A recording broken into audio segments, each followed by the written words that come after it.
വേദാന്തത്തിൽ സകൃത് വിഭാതി എന്ന് പറയുന്ന അവസ്ഥയ്ക്ക് ശേഷവും തത്വത്തിൽ ഉറപ്പിക്കൽ എന്ന പ്രക്രിയ തുടരേണ്ടതുണ്ടോ? ഈ സകൃത് വിഭാതി എന്നുള്ള സ്ഥിതിയിൽ ഉറച്ചിട്ടുണ്ടെങ്കിൽ പിന്നെ ഉറപ്പിക്കണ്ട. പക്ഷെ ഉറച്ചുവെന്ന് പരിശോധിക്കണം. കാരണം നമ്മുടെയൊക്കെ ഏറ്റവും വലിയ ശത്രു ആരാണെന്ന് പരിശോധിക്കുക. ആരാ? നമ്മുടെ തന്നെ മനസ്സാണ്. നമ്മുടെ തന്നെ മനസ്സാണ്. പലപ്പോഴും മനസ്സ് അതിൻ്റെ സങ്കല്പ വികല്പാത്മകമായിരിക്കുന്ന ഭാവത്തെ നിശ്ചയമെന്നോണം തോന്നിപ്പിക്കും. ആലോചനാ ദശയെ അനുഭവ ദശയായി തെറ്റിദ്ധരിക്കാം.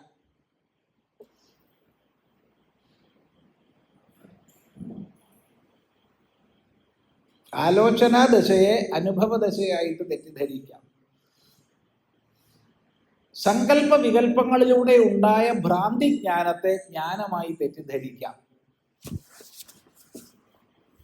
അപ്പൊ ശരിയായ പരീക്ഷകളിലൂടെ കടന്നുപോയി ഏതവസ്ഥയിലും ഇളക്കമില്ലാത്ത ദൃഢബോധം സമ്പാദിക്കുന്നത് വരെ അഭ്യാസം തുടരണം. ഇവിടെ ആത്മാനുഭൂതി സമ്പന്നനാവുക എന്ന് പറഞ്ഞാൽ എന്തോ ബാഹ്യമായ അനുഭവം വരിക എന്നല്ല അർത്ഥം. അത് പ്രത്യേകം ശ്രദ്ധിക്കണം. മറിച്ച് ഗുരു ശാസ്ത്ര ഉപദേശങ്ങൾ സംശയരഹിതമായി തൻ്റെ തന്നെ ജ്ഞാനമായി തീർന്നു എന്നുള്ളതാണ്. അങ്ങനെ തീരണം.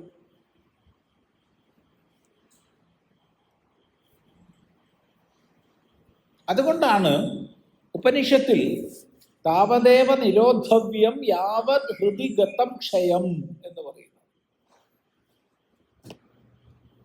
തൻ്റെ പ്രത്യേകാത്മഭാവത്തിൽ ഈ ബോധം ഉറയ്ക്കുന്നത് വരെ നിരോധാഭ്യാസം ചെയ്യണം.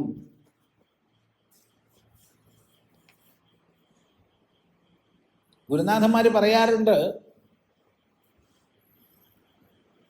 ഈ നാടൻ കൂർക്കിലും ആട്ടും കാഷ്ടവും വേർതിരിച്ചറിയണം.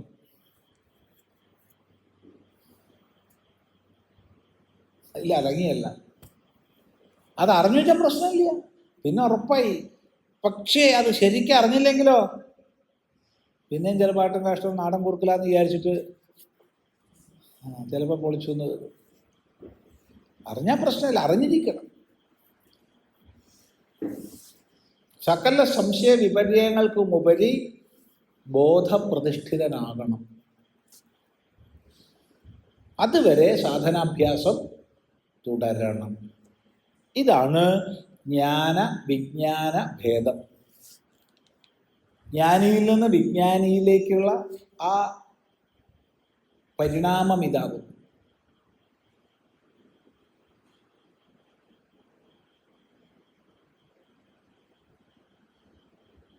ഒരാൾ മറ്റൊരാൾക്ക്,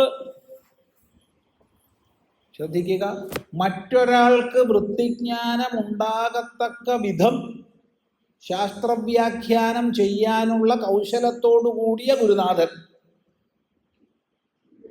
വൃത്തിസ്ഥമായ അറിവുള്ള ആളാണെന്ന് പറയാൻ വയ്യ, ആയിക്കൊള്ളണമെന്നില്ല. അയാളുടേത് കേട്ടിട്ട് മറ്റേയാൾക്ക് വൃത്തിസ്ഥമായ അറിവുണ്ടാവാം. അതുകൊണ്ട് ഇയാൾ വൃത്തിസ്ഥമായ അറിവുള്ള ആളാണെന്ന് അർത്ഥമില്ല. അയാൾ പുസ്തകജ്ഞാനത്തിൽ മാത്രം ഇരിക്കുന്ന ആളാവാം.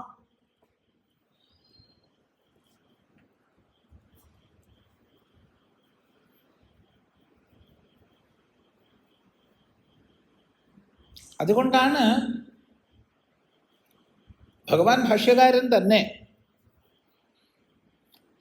ശ്രുതിശതനിഗമാന്തശോധകാനപ്യഹ ധനാദിനിദർശനേന സദ്യഃ കലുഷയതി ചതുഷ്പദാദ്യഭിന്നാൻ അഘടിത ഘടനാ പടീയസീമായ എന്ന് പറയേണ്ടി വന്നത്.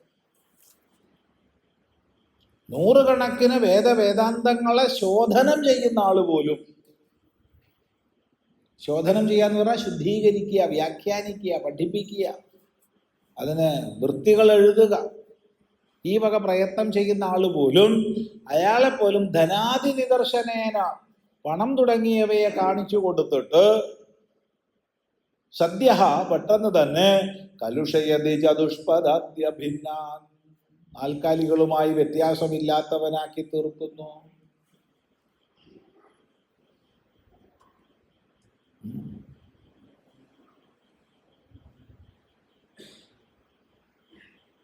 എന്നോട് നേരിട്ട് എത്രയോ പേര് ചോദിച്ചിട്ടുണ്ട്, സ്വാമിജിയുടെ ഒരു പ്രഭാഷണത്തിനുള്ള ഫീസ് എത്രയാണ്, എത്രയാ ചാർജ് ചെയ്യുക, ഇങ്ങനെയൊക്കെ ചോദിച്ചിട്ടുണ്ട്. ഞാൻ പറഞ്ഞു വലിയ ചാർജാട്ടോ, നിങ്ങൾക്കൊന്നും താങ്ങില്ല എന്ന് പറഞ്ഞ് എങ്ങനെയെങ്കിലും അവർ നിരുത്സാഹപ്പെടുത്തി അവർ നമ്മളെ വിട്ടു പോകാൻ വേണ്ടിയുള്ള ടെക്നിക്കൊക്കെ നമ്മൾ എടുക്കും. പക്ഷേ പലപ്പോഴും പരാജയം. അപ്പൊ ബിരുദന്മാർ കുറേ പേരുണ്ട്. ഇത്ര ലക്ഷം അടച്ചാലേ ഞാൻ പ്രഭാഷണം ഏൽക്കൂ എന്ന് പറയുന്ന ആൾക്കാർ വരെ നമ്മൾ അടയ്ക്കുന്നുണ്ട്. എന്തായാലും വന്നിട്ട് പറയുക, സ്വാമി ഒന്ന് കൊല്ലങ്കോട്ട് അയ്യപ്പ ക്ഷേത്രത്തിൽ പ്രഭാഷണത്തിന് വരുമോ? തീർച്ചയായിട്ടും ഞാൻ വരാം, എനിക്ക് ഡേറ്റ് ഒഴിവുണ്ട്. പക്ഷെ ബാങ്കിൽ ഇത്ര ആദ്യം നിങ്ങൾ കെട്ടിവെക്കണം, ഇത്ര ലക്ഷം കെട്ടിവെച്ചാലേ ഞാൻ വരൂ എന്ന് പറയും. ഇല്ലാന്ന് തോന്നുന്നുണ്ടോ? ഉണ്ടോ? അപ്പൊ എന്താ അയാൾ പറയാ ഇവിടെ വന്നിട്ട്? വലിയ പ്രശ്നമാണത്. അപ്പൊ ചിദാനന്ദപുരി സ്വാമി എന്ത് ചെയ്യും? രഹസ്യമായിട്ട് ചില ആൾക്കാരെ പിടിക്കും. സജ്ജനെ, അതില്ലേ വാ, നമുക്ക് നാശമായിട്ട് ബന്ധമുള്ള ആൾക്കാർ, നമ്മൾ പുറത്തൊന്നും പറയണ്ട, ഇങ്ങനെയൊക്കെ ഒപ്പിച്ചു തന്നാൽ മതി, ബാക്കി നമ്മൾ തമ്മിലൊരു കരാർ, എന്തെങ്കിലും കമ്മീഷൻ നിങ്ങൾക്കും തരാം എന്ന് പറയുക.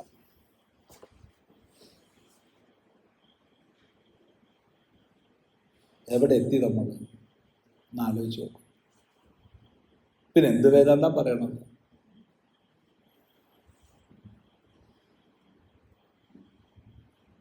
അഘടിത ഘടനാ പഠീയസി, ഈ മുഴുവൻ കുറ്റവും വല്യമ്മേൻ്റെ കുറ്റമാണ്.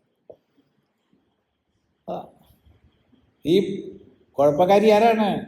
ഇതെല്ലാം വല്യമ്മേൻ്റെ കുറ്റമാണ്, മായയുടെ കുറ്റമാണ്. എനിക്ക് യാതൊരു കുറ്റമില്ല കേട്ടോ, എല്ലാം മായയാണ്.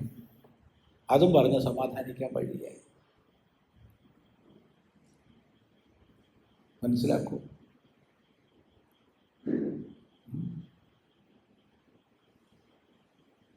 ഇങ്ങനെ പല പല വിഷയങ്ങൾ. അതുകൊണ്ട് വൃത്തിജ്ഞാനത്തിന് കാരണമായേക്കാവുന്ന തത്വത്തെ ഉപദേശിക്കുന്ന ആള് വൃത്തിജ്ഞാനമുള്ള ആളായിക്കൊള്ളണമെന്ന് നിയമമില്ല. അതുകൊണ്ടാണ് പറഞ്ഞത്, ജ്ഞാനത്തിൽ നിന്ന് വിജ്ഞാനത്തിലേക്കുള്ള ഉറപ്പ് അവനവനിലുണ്ടാവണം. സകൃത് വിഭാതി എന്നൊക്കെ പറഞ്ഞത് ശരിയാ, പക്ഷെ പലപ്പോഴും മനസ്സിൻ്റെ കളികളെ നമ്മൾ തെറ്റിദ്ധരിക്കും. പ്രത്യേകിച്ച് പഠനവേളയിൽ ഞാൻ മുഴുവൻ മനസ്സിലാക്കി എന്ന് നമ്മൾ തെറ്റിദ്ധരിക്കും. അപ്പൊ 4 ആള് നമസ്കരിക്കാനും 10 ആള് ദക്ഷിണ തരാനും കൂടി ഉണ്ടെങ്കിൽ കഴിഞ്ഞു കഥ. പിന്നെ അവിടെ കിടക്കും, പിന്നെ ഒരടി മുന്നോട്ട് പോവില്ല. ഇതാണ് സത്യം. അതുകൊണ്ട് സകൃത് വിഭാഗം എന്നൊക്കെ ശരിയാണ്, പക്ഷേ കുറയ്ക്കണം, ഇരുത്തം വരണം. അത് എപ്പോൾ ആർക്ക് എങ്ങനെയെന്നൊന്നും പറയാൻ മറ്റൊരാൾക്ക് കാലാപേക്ഷയിൽ പറ്റില്ല. കാലാപേക്ഷയില്ല അവിടെ, പ്രത്യേകം ശ്രദ്ധിക്കുക.